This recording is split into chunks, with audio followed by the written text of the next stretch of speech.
Hi friends, welcome to my study channel RS classes. Friends, आज की class में हम राज्यसभा सदस्यों के चुनाव की प्रक्रिया को डिस्कस करेंगे।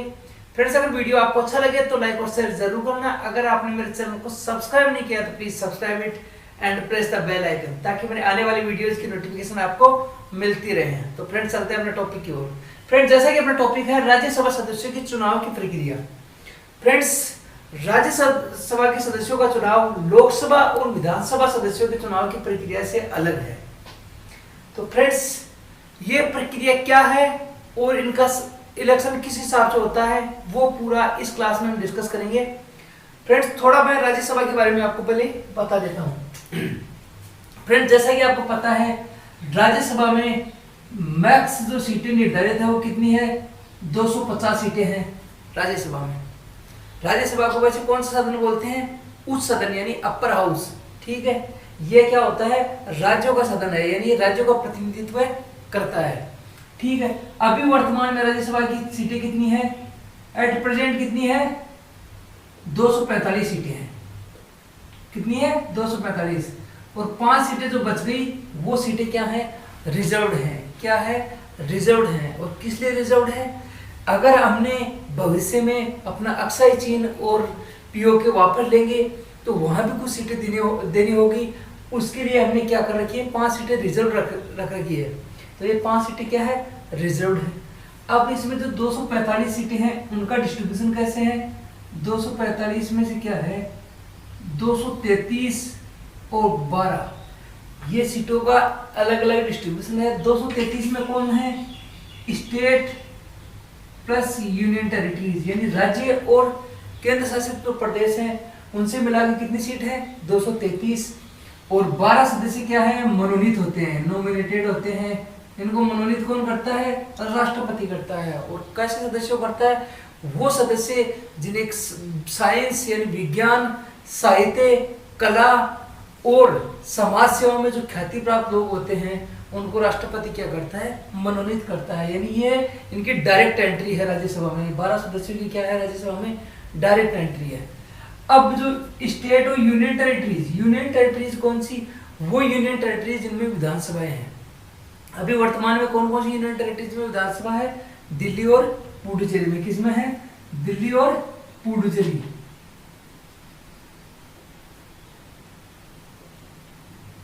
पुडुचेरी। और किस एक स्टेट और है जिसमें विधानसभा होनी है, वो कौन सा है, जम्मू कश्मीर। कौन सा है, जम्मू कश्मीर। अभी जम्मू कश्मीर में क्या है, विधानसभा है नहीं। 2019 से विधानसभा इसकी भंग कर रखी है। जब इसमें विधानसभा होगी तो यहाँ से भी क्या होंगे, राज्यसभा के सदस्य निर्वाचित होके आएंगे। तो ये हो गया राज्यसभा के बारे में। टोटल मैक्स सीट है 250, अभी कितनी है, 245। 5 सीटें किस लिए हैं, रिजर्व्ड हैं। किस लिए, और अगर पीओके और अक्साई चीन जब वापस आ जाएगा तो उनको भी कुछ सीटें अलॉट करनी है। अब जो 245 है उसमें से 233 है स्टेट प्लस यूनियन टेरिटरीज की, और बाकी जो 12 सीटें हैं वो क्या है, नॉमिनेटेड है। कोई कहेगी डायरेक्ट एंट्री है, राज्यसभा में डायरेक्ट एंट्री है। कितने सदस्यों की, 12 सदस्यों की। कौन कराता है, राष्ट्रपति। और कैसे लोगों को कराता है, जो साहित्य, कला, विज्ञान और समाज सेवा में उनको कुछ को विशेष अनुभव हो उनकी। और यूटीज में भी कौन सी है, दिल्ली और पुडुचेरी। और एक कौन सी हो जाएगी, जेएंडके हो जाएगी। ठीक है, यह है राज्यसभा के कितने सदस्य हैं, कितनी सीटें हैं और कहाँ कहाँ से सीटें आती हैं, ये हो गया टोटल। अब हम बात करेंगे किसकी, कि राज्यसभा के जो कार्यकाल है वो कितना होता है। राज्यसभा कार्यकाल कितना होता है, 6 साल। कितने साल होता है, 6 साल का कार्यकाल होता है राज्यसभा का।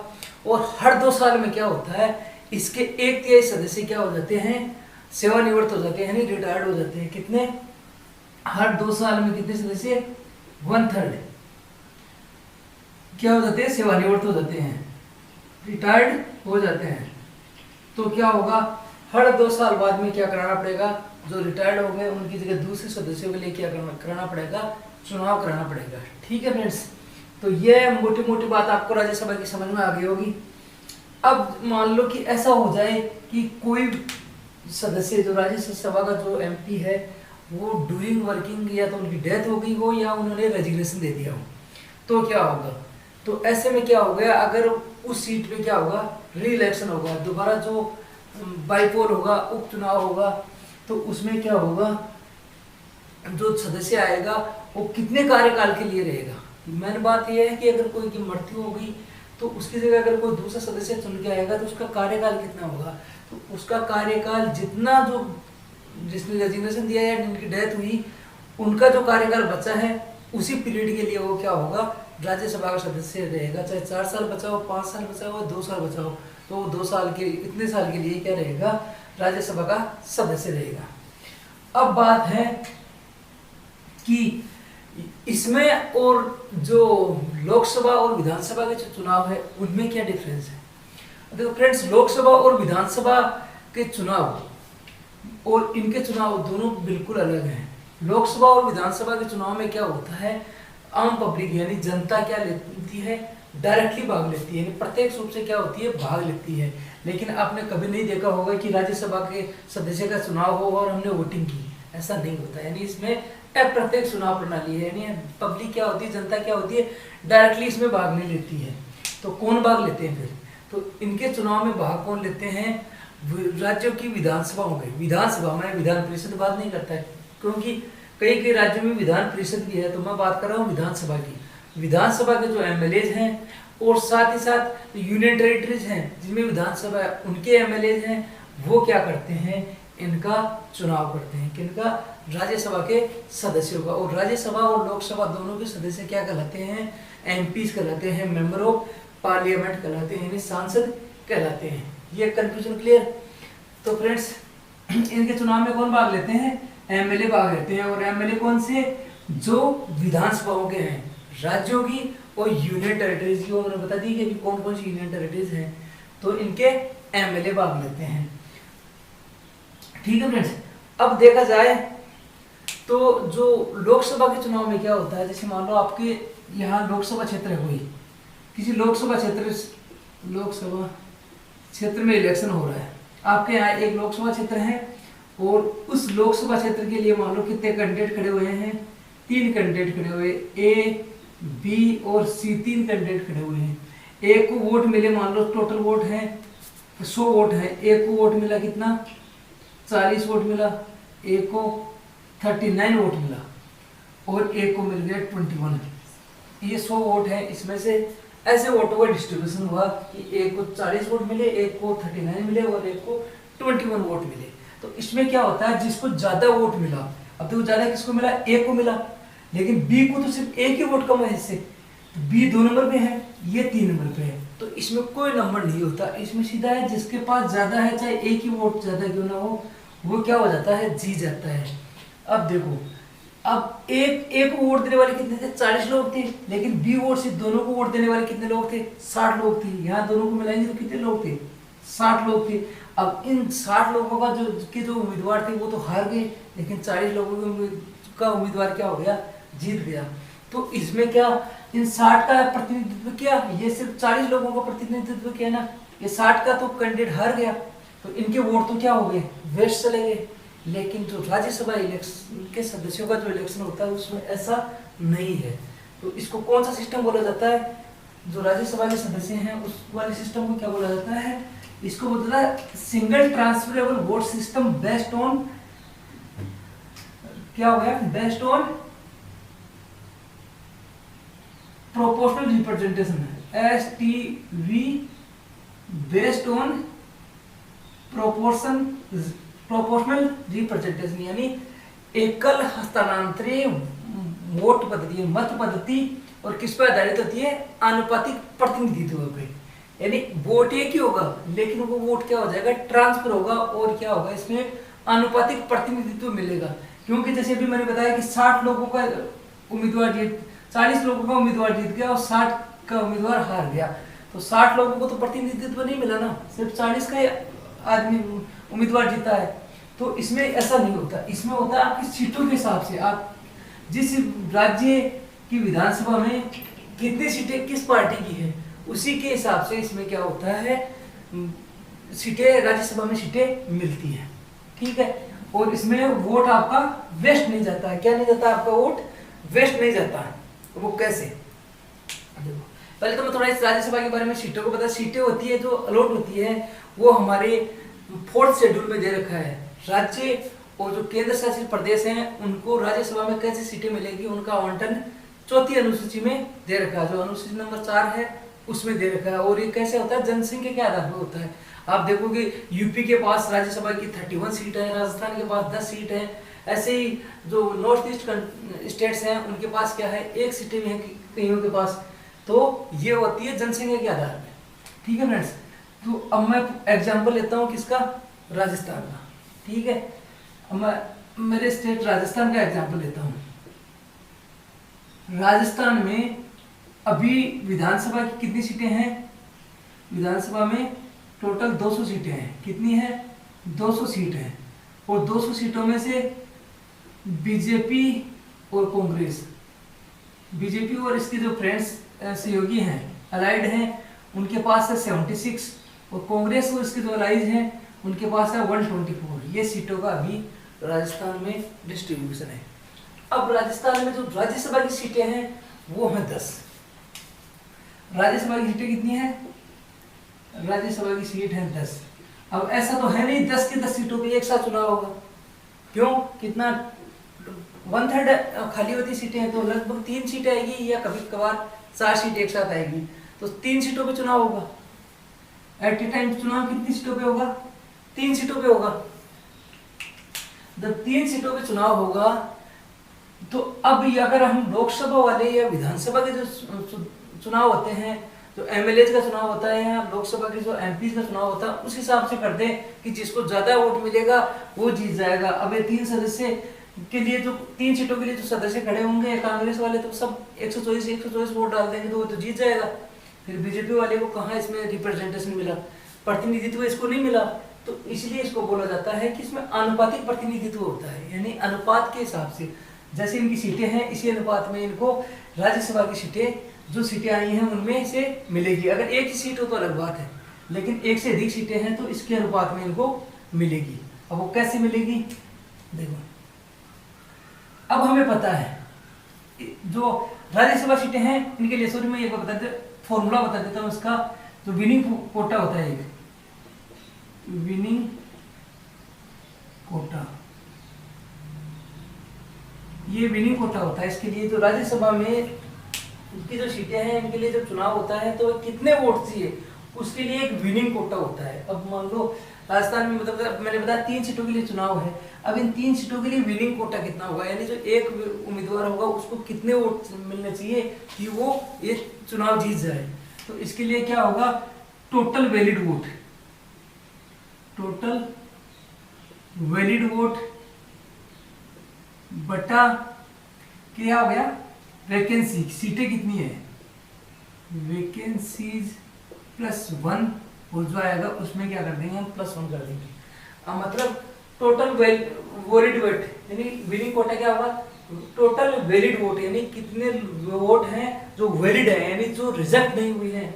वैध मत हिंदी में कहोगे इसको, वैध मत कितने हैं, यानी जो रिजेक्ट नहीं हुई है। बट उसके अपॉन क्या होगा, वैकेंसी की वैकेंसी कितनी है।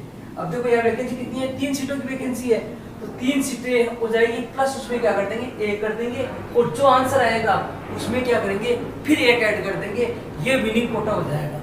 अब देखो वैलिड वोट मतलब जब वोट डालने जाएंगे एमएलए तो कोई वोट क्या हो जाता है, रिजेक्ट हो जाता है। यानी कैसे रिजेक्ट हो जाता है, आपने बैलेट पेपर पे, जैसे बैलेट पेपर है इसमें लिखना यहाँ था, लिख दिया लाइन के ऊपर, या इसको और इसको सेम 1 नंबर दे दिया, तो ये क्या हो जाता है, इनवैलिड हो जाता है।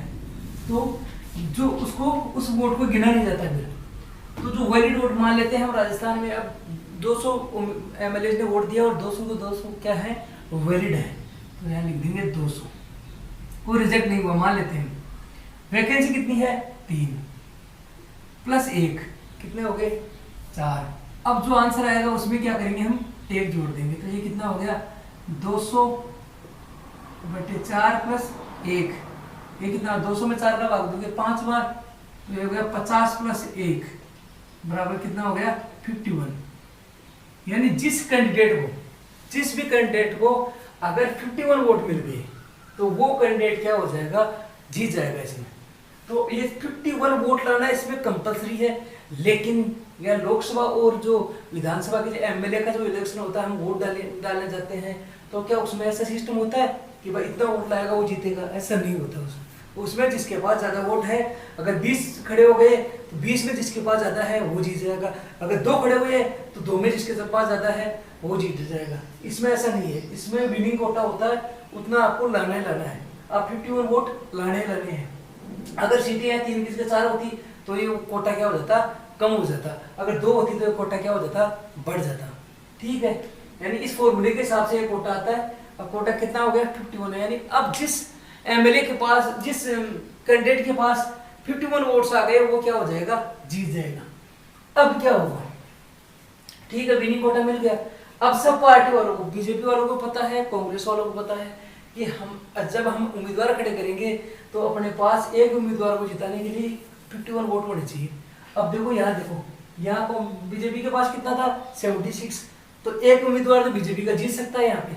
और कांग्रेस के पास कितना था, बीजेपी का कितना है 76, कांग्रेस के पास कितना है 124, तो कितने उम्मीदवार जिता सकता है कांग्रेस, 2, 51 और 51 कितना हो गया 102, 51 और 51 कितने हो गए 102, तो इसके 2 उम्मीदवार जीत सकते। तो यहाँ हमें सीधा सीधा पता है कि यहाँ कांग्रेस के 2 उम्मीदवार जीत जाएंगे और बीजेपी का कितना जीत जाएगा, 1 उम्मीदवार जीत जाएगा। शर्त क्या है कि कांग्रेस वाले क्रॉस वोटिंग ना कर दे, किसको, बीजेपी वाले को, क्या नहीं कर दे, क्रॉस वोटिंग ना कर दे बीजेपी वालों को, नहीं तो कोई दिक्कत नहीं है। कांग्रेस को 2 सीट मिलेगी और बीजेपी को 1 सीट मिलेगी, बस इससे ज्यादा किसी को कुछ नहीं मिलेगा। 3 सीट है ऐसे मिल जाएगी। अब वो कैसे मिलेगी, जो मैंने बताया कि क्रॉस वोटिंग, इस क्रॉस वोटिंग की वजह से इसमें एक नया चेंज किया गया है। वो क्या है, देखो हम जब वोट देने जाते हैं तो क्या होता है, जब आप किसी एमएलए या लोकसभा सदस्य के चुनाव में भाग लेते हैं और वोट डालने जाते हैं, तो आप क्या होगा, एक कोने में या अलग एक वोटिंग मशीन होगी, या पहले बैलेट पेपर होता था, वोटिंग मशीन होती है, उसमें आप अकेले जाओगे वोट दे के आ जाओगे। इसका मतलब क्या हुआ, आपका मतदान प्रणाली क्या है, गुप्त है। क्या है, गुप्त है। लेकिन जो राज्यसभा सदस्यों का जो चुनाव होता है उसमें क्या होता है, बीजेपी भी एक अपना एजेंट डिक्लेयर कर देगी कि ये एजेंट रहेगा, और कांग्रेस भी क्या कर देगी, अपना पार्टी का एक ऑथराइज एजेंट को बैठा देगी। ये एजेंट क्या करेंगे, जहाँ वोट लगे चल रहे होंगे, वोटिंग चल रही होगी, वहां पे बैठे रहेंगे, और इनके जो एमएलए हैं, जैसे बीजेपी वाले वो एमएलए जाएंगे, तो इस एजेंट को क्या करेंगे, अपना वोट डालेंगे। यहाँ बैलेट पेपर होता है, मशीन नहीं होती, ईवीएम मशीन नहीं होती है। अब नॉर्मल जो हमारे चुनाव होते हैं उसमें क्या होती है, ईवीएम मशीन होती है। यहाँ क्या होता है, बैलेट पेपर होता है, जो पहले आता था सेम पेपर होता है। उस पेपर पे क्या होगा, ये वोट डालेंगे, वोट डाल के क्या करेंगे, इस एजेंट को दिखाई देंगे, भाई कि आपने बोला था, मैंने उस हिसाब से इस आदमी को वोट दिया है, आप देख लीजिए। देखने के बाद ये क्या करेंगे, उस पेटी में उस वोट को, जो बैलेट बॉक्स होता है उसमें क्या कर देंगे, वोट बॉक्स वाला, उसमें क्या कर देंगे, अपना वोट डाल देंगे। लेकिन ये दिखाएंगे किसको, एजेंट को। दोनों, कांग्रेस वाले को दिखाएगा, बीजेपी वालों को दिखाएगा। अब इससे क्या हो गया, ये ओपन तो नहीं रहा, क्योंकि इनका वोट किसी ने देख लिया। हम जब वोटिंग करते हैं तो क्या कोई नहीं देखता, इसलिए हमारा वोटिंग क्या कहलाती है, सीक्रेट यानी गुप्त मतदान पद्धति। यहाँ क्या है, ओपन है, खुला है, लेकिन इसको क्या कहेंगे, लिमिटेड फॉर्म ऑफ ओपननेस, यानी ज्यादा खुला नहीं है। ये सिर्फ एक एजेंट को दिखाते हैं, नहीं कि पूरे हम लोगों को थोड़ा दिखाते हैं, एक एजेंट को दिखाते हैं। तो ये क्या, लिमिटेड फॉर्म ऑफ ओपननेस है, यानी यहाँ सीक्रेट तो है नहीं और ज्यादा ओपन भी नहीं है। दिखाना किसको, सिर्फ एजेंट को दिखाना है। किस लिए, ताकि क्रॉस वोटिंग नहीं हो सके। लोग क्या करते थे, पैसे ले लेते थे, जैसे मान लो कि अब इसमें तो कोई ज्यादा पैसे लेने की बात नहीं पड़ेगी, जैसे सीटों का अंतराल जिनमें कम होता है ना, तो वहाँ क्या करते हैं, कोई भी और लालच में आके क्या करते थे, क्रॉस वोटिंग कर देते हैं, बीजेपी वाला कांग्रेस वाला कर दे, या फिर कांग्रेस वाला बीजेपी वाला कर दे। तो इस क्रॉस वोटिंग से बचने के लिए क्या कर दिया कि अपने पार्टी के ऑथराइज एजेंट को वोट दिखाकर डालेंगे। तो ये सिस्टम है। अब जब वोटिंग होगा तो क्या है, यहां तक आपको समझ में आ गया होगा। अब मान लो वोटिंग है, तो बता देता हूँ, आगे दिखाना।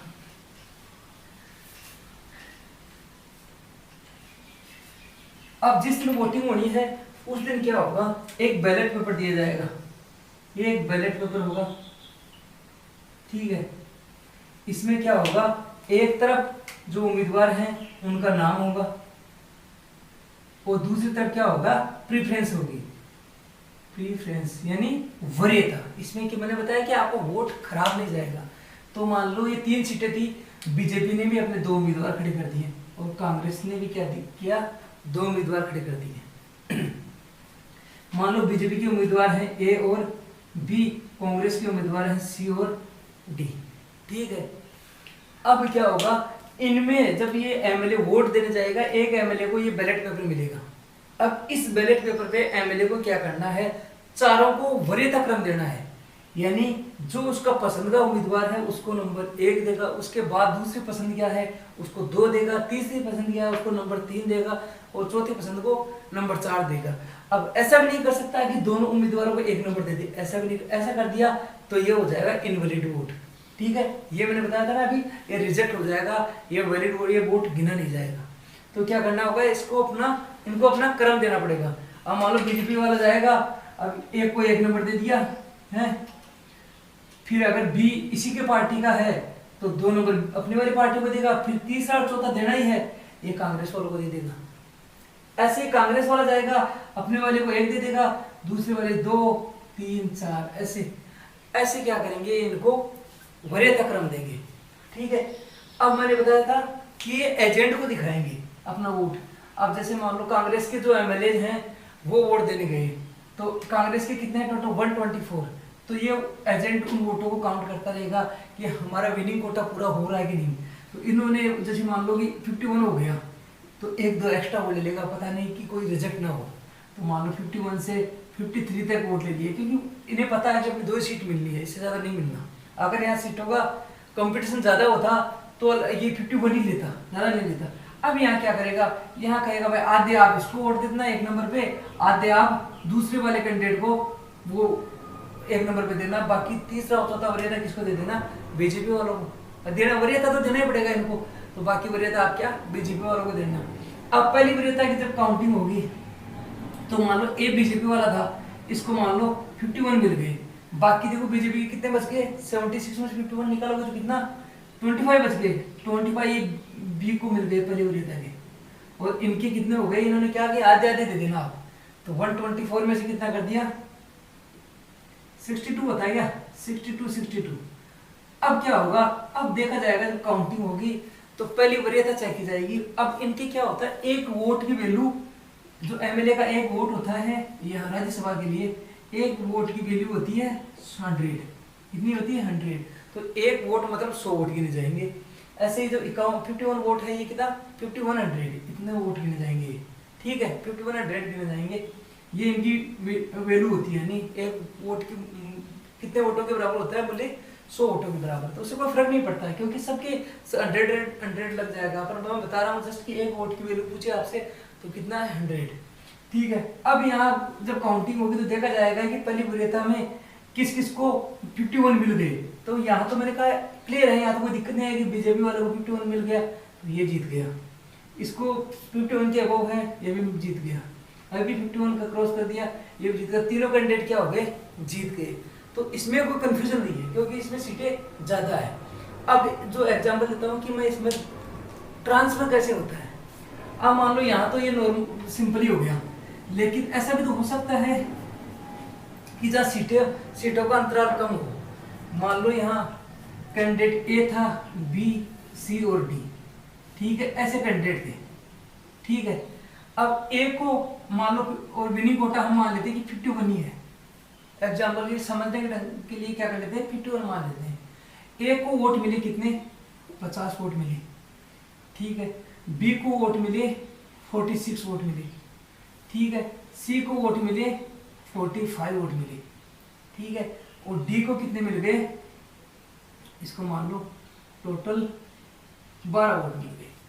ठीक है, अभी हम देखेंगे कि पहला वाला जो क्रम है इसमें कोई नहीं जीत पाया, किसी को विनिंग कोटा मिला नहीं मिला, ना तो ए को मिला, ना बी को मिला, ना सी को मिला और ना ही डी को मिला। तो इसमें क्या होगा, जो फर्स्ट वरीयता है इसकी काउंटिंग में कोई नहीं जीत पाया। ऐसे नहीं कि जिसको ज्यादा मिला ए जीत जाएगा, यहाँ जीता नहीं कोई भी। तो पहली वरीयता की जो काउंटिंग हुई उसमें कोई नहीं जीत पाया। अब होगी दूसरे राउंड की काउंटिंग। दूसरे राउंड में क्या होगा, अब जो ये सबसे कम जिसके वोट रहे हैं वो क्या हो जाएगा, रेस से बाहर हो जाएगा। ये डी क्या हो गया, रेस से बाहर हो गया। लेकिन अब डी के जो वोट है वो खराब नहीं जाएंगे, ये जो वोट है खराब नहीं जाएंगे। अब देखा जाएगा कि डी में जो 12 लोगों ने वोट दिए हैं उनकी दूसरी प्राथमिकता क्या थी। 12 लोगों ने वोट दिया, ये तो पहली प्राथमिकता थी इनकी, दूसरी तीसरी चौथी प्राथमिकता भी इनकी थी। अब दूसरी देखा जाएगा, अब मान लेते हैं कि इसके 2 वोट इसने ए को दे दिए। 2 वोट किसको दिए, 12 लोगों में से 2 लोगों की दूसरी पसंद था ए। फिर मान लेते हैं कि जो 4 व्यक्ति थे, 4 लोग थे, उनकी पसंद थी बी। जो 12 थे उनमें से 2 की दूसरी पसंद थी ए, 4 लोगों की दूसरी पसंद थी बी, और बच गए कितने, 6 लोग। 6 लोगों की पसंद थी, दूसरी पसंद थी सी। समझ में आ गया।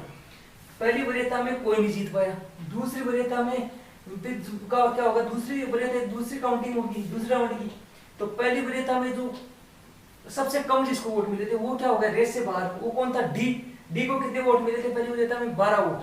अब ये 12 लोगों का ऐसा नहीं है तो हमारा वो था ना कि भाई जिसको ज्यादा वोट मिल गया उसका उम्मीदवार जीत गया, हमने वोट दिया हमारा उम्मीदवार हार गया तो हमारे वोट किसी काम में नहीं आए। यहाँ ऐसा नहीं होता है कि डी के वोट काम में नहीं आएंगे। तो यही बताया कि यहाँ का वोट खराब नहीं जाएगा, आपका जो ये वोट है वो क्या हो जाएगा, ट्रांसफर हो जाएगा। अब डी का वोट कहाँ ट्रांसफर हो गया, देखो डी में जो 12 लोग थे उनकी दूसरी पसंद था 2 की ए, 4 लोगों की दूसरी पसंद थी बी, और 6 लोगों की दूसरी पसंद क्या थी, सी थी। अब क्या होगा, जब दूसरे राउंड की काउंटिंग होगी तो इनका टोटल किया जाएगा। अब देखो ए के पास कितने वोट हो गए, 52, बी के पास कितने वोट हुए, 50, और सी के पास वोट कितने हुए, 51। अब सीट कितनी, हम सीट मान लेते 2 सीट थी, हम सीट मान लेते कितनी, 2 सीट थी। तो अब देखो यहाँ ए तो क्या हो गया, जीत गया, बी को भी 51 कोटा मिल गया, कोटा हो गया इसका, तो बी भी जीत गया। अब रहा, सॉरी सी भी जीत गया। अब बी देखो यहाँ आगे चल रहा था, पहली वरीयता में देखो 46 थे, इसके पास 45 ही थे, लेकिन इसके बावजूद भी बी देखो हार गया। क्यों, क्योंकि दूसरी वरीयता के जो डी वाले हैं कितने लोग थे, 4 लोग थे जो बी को वोट दिए, तो ये 50 ही हो पाया, विनिंग कोटा नहीं मिला। यहाँ देखो इसको 6 लोगों ने वोट दे दिया, कितना हो गया, 51। तो जीत कौन गया, सी। यहाँ लग क्या रहा था कि बी जीत जाएगा, लेकिन जीता कौन, सी। तो इसमें हमारा जो नॉर्मल इलेक्शन होता है विधानसभा और लोकसभा का, उसकी तरह नहीं है कि जिसको ज्यादा वोट मिल गया वो जीत जाएगा। यहाँ ज्यादा वोट नहीं देखा जाता, देखो ज्यादा ए को मिला था, यहाँ जीत जाता, लेकिन नहीं जीत पाया। कहाँ जीता, दूसरे राउंड में जीता है। यहाँ बी आगे चल रहा था सी से, लेकिन यहाँ देखो बी हार गया और जीत कौन गया, सी। तो ये 2 सीटें थी और 2 सीटों में इलेक्शन हुआ, जीते कौन, ए और सी। समझ में आ गया होगा। इसको कहते हैं single vote transferable, STV, single transferable vote. और किस पे आधारित होता है, अनुपातिकता, प्रोपोर्शन रिप्रेजेंट, अनुपातिकता प्रतिनिधित्व पर। ठीक है। अब मैंने बताया था कि जैसे आपके जो कैंडिडेट जिसको 50 वोट मिले थे लोकसभा में, वो जीत, इसको मान लो 40 वोट मिले, इसको 39 मिले, इसको 21 वोट मिले। अब देखो 40 वाला यहाँ जीत गया था और इन लोगों का कोई वोट की वैल्यू नहीं, ये वोट क्या हो गए, इग्नोर हो गए, इनको तो कोई इग्नोर कर दिया गया। लेकिन यहाँ ऐसा नहीं है, यहाँ देखो डी के वोट सबसे कम थे, लेकिन ये वोट फिर काम आए। इस डी वाले वोट ने किसको जिता दिया, ए को भी जिता दिया और सी को भी जिता दिया। तो इसमें वोट क्या होते हैं, खराब नहीं जाते हैं, आपका वोट क्या हो जाता है, ट्रांसफर हो जाता है। क्या हो जाता है, ट्रांसफर हो जाता है। ठीक है फ्रेंड्स, आई होप आपको ये समझ में आ गया होगा। तो फ्रेंड्स आज की क्लास में बस इतना ही था, फिर अगली क्लास में मिलेंगे, तब तक के लिए नमस्कार, थैंक यू वेरी मच।